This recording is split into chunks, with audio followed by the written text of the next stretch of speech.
أفريقيا من والبا ودنك بديسي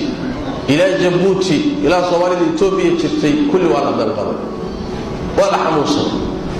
ولا الجرمدي ورمحين قبل كرنا وهذا ركتين بانو مالينا توقع سكيرا لكن waxay la jooga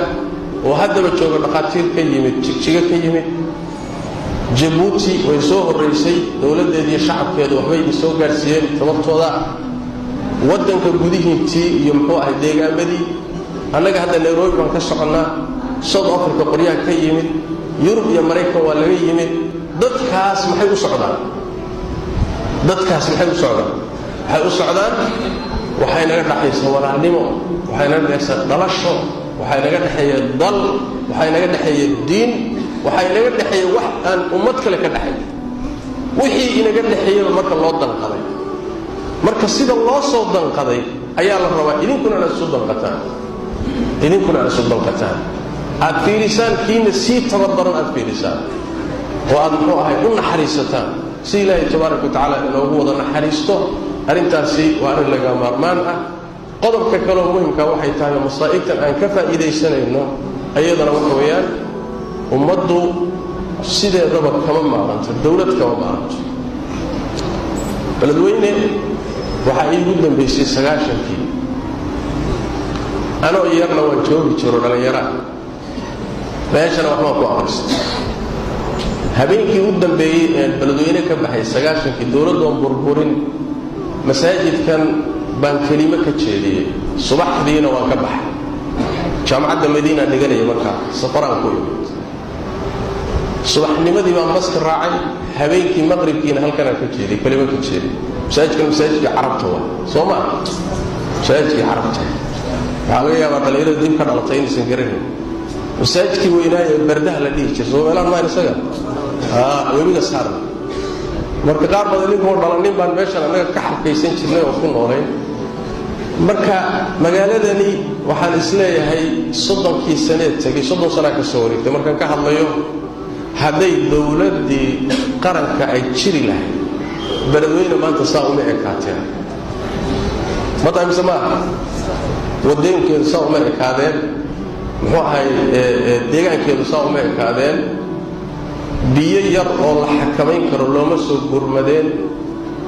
waxa halka ina dhigay waa burburkii aan isku sameeyay rasuulsaas ma waxa aan kaga bixi karnana wax kale ma aha waa inaynu soo xishano wada jirkeennii dawladnimadeennii qarannimadeennii magaceennii wada jirkeennii inaan soo xishano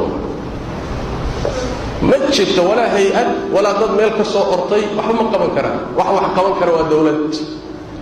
دولتنا وحوي أمدا أود دي بقى كلامته أود دي دولة مجتمع أود دي سيدنا الدولة وسيدنا ماريسا أود إنه يسوق تكتيوا سيدنا الثلاثة وحلوا بها هي جيت داري جيت كابن بقى ضل سيدنا دي لو السلها إلى الكفر إن النداء كانوا يسوق ني واحد دومينية مدحون بقى إنه بتشره والله يا مهمة جزء كرسي تاع عقلي كرسي كبر ما وصل لهاي مد عقلي قاوم بينو جرا ومهمة دي سؤال تاع مقع إنه موقدون مد عقلي قاوم بينو جرا ومهمة دي سؤال تاع إنه حوله قرور صدق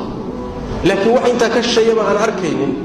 وحلو بهاي مركينا يلا وعي إنك أن فهمي كرنو محايل وضنا ما عندنا إن قد شيء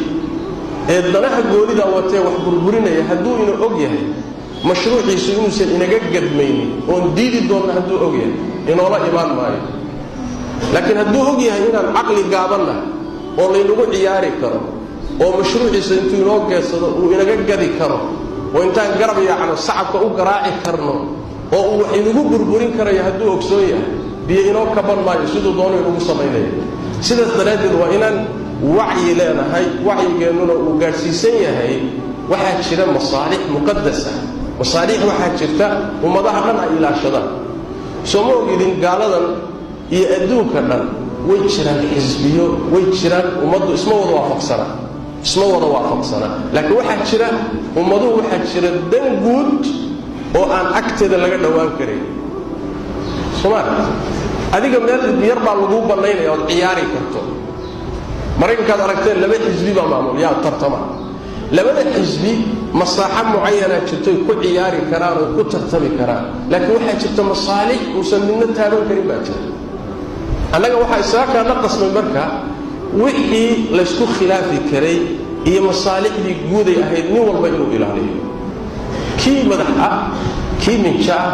kii shacab ah cid walba waxaa jira maslaxa inay ilaaliso oo ay waardiyeyso loo baahan maslaxadu maxay tahay ummadda midnimadeedu waa maslaxa muqaddasa ummadda dawladnimadeedu waa maslaxa muqaddasa ummadda diinteedu waa maslaxa muqaddasa ummadda wada jirkeedu waa maslaxa muqaddasa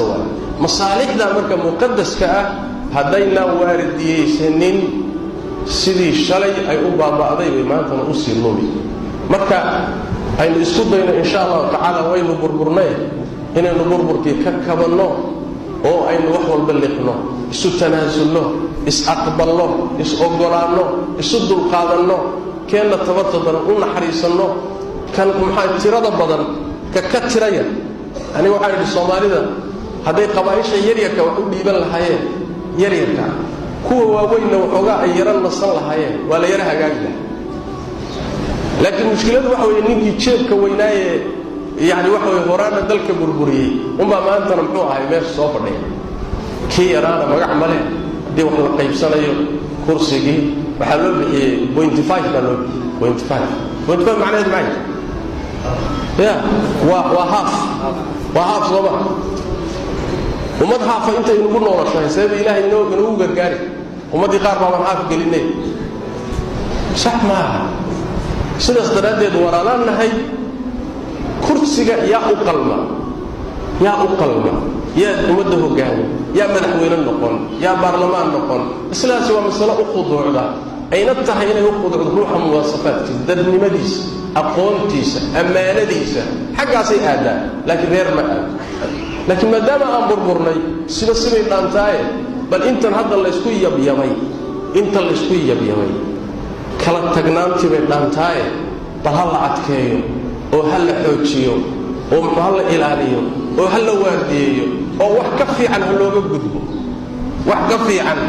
looga gudbo meeshii fiicneed ma joogno soo maaha wax ka fiican ha looga gudbo oo aynu higsanno insha allahu tacaala waxaan saa u leeyahay ummad dawlad la'aan noolaan kartahay ma jirto maanta aad iyo aad baad u mahadsantihiin waqtigu waa waqti qado oo kulayl intaa ka badan ma saamixi karaan u malaynayaa ilaahayna aynu barino tabaaraka wa tacaala inuu masaa'ibta iyo aafaadka wixii dhacayna ilaahay naga qaado wixii soo socdana ilaahay tabaaraka wa tacaala ina gara mariyo aynu ogaano wixii ilaahay inoogu gargaari lahaa inoogu hiilin lahaa dhibaatada laynooga qaadi lahaa asbaabteeda alla